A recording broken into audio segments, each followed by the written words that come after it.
Ako se ujutro probudite umorni, a već nakon nekoliko sati osjećate kao da vam je energija potpuno nestala, nemojte odmah kriviti godine. Umor može imati mnogo različitih uzroka.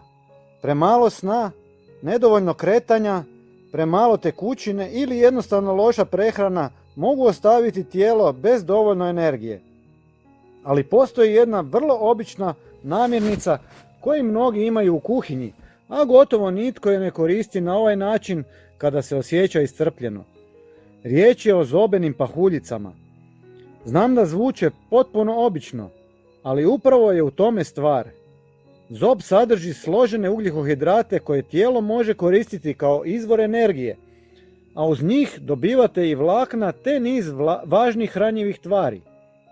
Ali nemojte ih samo staviti u zdjelu i preliti vodom. Napravite nešto puno bolje. Pomiješajte zobene pahuljice sa običnim jogurtom i dodajte pola banane.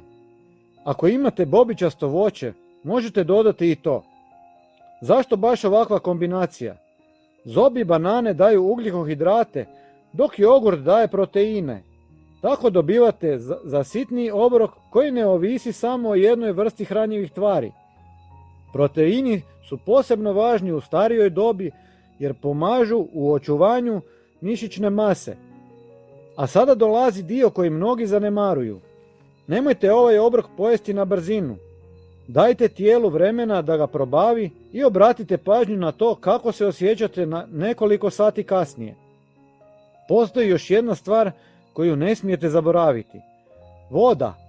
Nemojte čekati da osjetite žeđ kako biste popili čašu vode. Premalo tekućine može pridonijeti osjećaju slabosti i umora. Mnogi ljudi pokušavaju nedostatak energije riješiti još jednom kavom, slatkišima ili drugim brzim izvorima energije. Ali kvalitetan i zasitan obrok